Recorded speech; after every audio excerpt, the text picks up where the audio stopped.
Super star Rajinikanth 76వ పుట్టినరోజు సందర్భంగా దేశవ్యాప్తంగా శుభాకాంక్షల వెల్లువ కనిపిస్తోంది.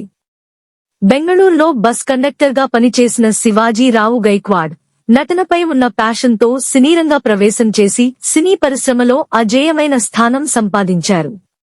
రజనీ స్టైల్, మేనరిజం, స్వాగ్ అభిమానులను దశాబ్దాలుగా ఆకట్టుకుంటూనే ఉంది.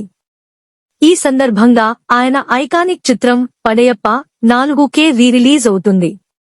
తలైవర్ 76వ వసంతంలోకి అడుగుపెడుతున్న వేళ ప్రపంచవ్యాప్తంగా అభిమానులు ఘనంగా వేడుకలు నిర్వహిస్తున్నారు. భారతీయ సినీ పరిశ్రమలో స్టైల్, స్వాగ్ కి పర్యాయపదంగా మారిపోయారు సూపర్ స్టార్ రజనీకాంత్.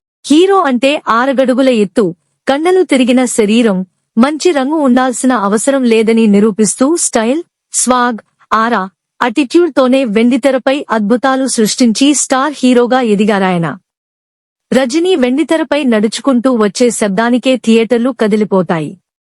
డైలాగ్ చెప్పే తీరు, సిగరెట్ కాల్చే స్టైల్, ఫైట్స్ లో చూపించే ఎనర్జీ ఇవన్నీ ఆయనకే ప్రత్యేకం. అందుకే కోట్లాది మంది అభిమానులు ఆయనను కేవలం హీరోగా కాదు అంతకు మించి ఆరాధిస్తారు. దక్షిణాది నుంచి ఉత్తరాది వరకు, ఇండియా నుంచి జపాన్ వరకు రజనీకాంత్ అడుగుపెట్టిన చోటల్లా లక్షలాది మంది అభిమానులు ఆయన్ని చుట్టుముట్టేస్తారు. నేటితో డిసెంబర్ 12, 75 వసంతాలు పూర్తి చేసుకుని 76వ పడిలోకి అడుగుపెడుతోన్న రజనీకాంత్ పై ప్రత్యేక కథనం. కర్ణాటకలో మధ్య తరగతి మరాఠీ కుటుంబంలో డిసెంబర్ 1952న జన్మించిన శివాజీరావు గైక్వాడ్ సినీ ప్రపంచంలో రజనీకాంత్ అనే సూపర్ స్టార్ గా ఎదగడం వెనుక సినిమాని తలపించే ట్విస్టులు, ఆసక్తికర అంశాలు చాలానే ఉన్నాయి. ఆయన బాల్యం సాధారణ కుటుంబంలోని ఆర్థిక ఆంక్షలతో సాగింది. స్కూల్ స్టేజ్ ప్రదర్శనలు, నాటకాల్లో చిన్న పాత్రల్లోనే ఆయన చూపించిన అభినయం ప్రేక్షకుల దృష్టిని గెలుచుంది.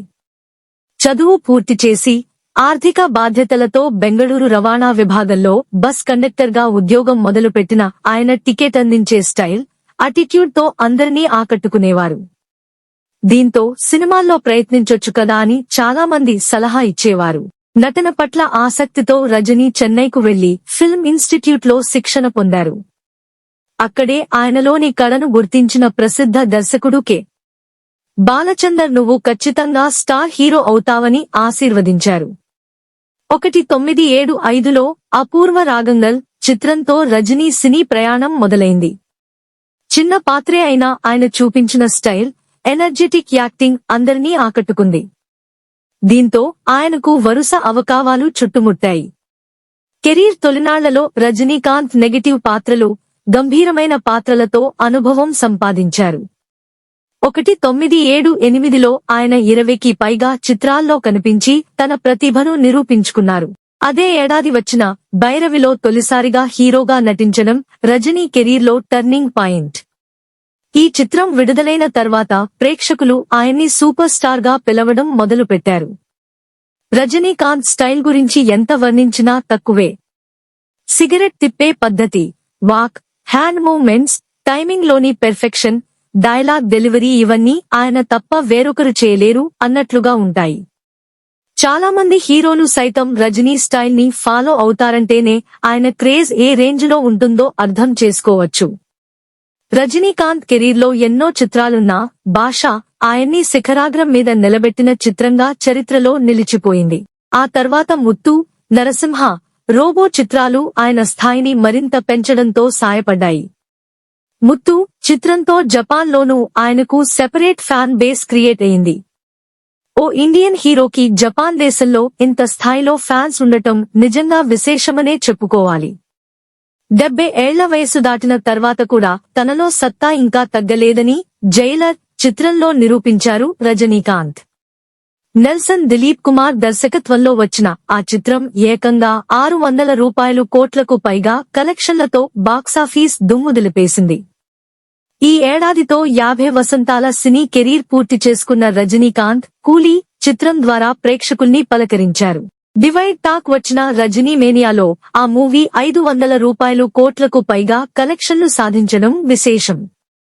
ఇన్నేళ్ల కెరీర్లో రజనీకాంత్ అందుకోని అవార్డులంటూ లేదు. భారత ప్రభుత్వం 2000 సంవత్సరంలో పద్మభూషణ్, 2016లో పద్మవిభూషణ్ పురస్కారాలను ఆయనకు అందించింది. ఒక జాతీయ పురస్కారం, 7 సార్లు తమిళనాడు చలనచిత్ర పురస్కారాలు, ఒక నంది పురస్కారం, ఒక ఫిల్మ్ ఫేర్ పురస్కారంతో పాటు మరిన్ని పురస్కారాలు అందుకున్నారు. నేడు రజనీకాంత్ పుట్టినరోజు సందర్భంగా ఆయన కెరీర్లో ప్రత్యేకంగా నిలిచిపోయిన పడయప్ప చిత్రాన్ని రిలీజ్ చేస్తున్నారు. దీంతో థియేటర్ల వద్ద రజనీ ఫ్యాన్స్ హంగామా చేస్తున్నారు. హ్యాపీ బర్త్డే తలైవా.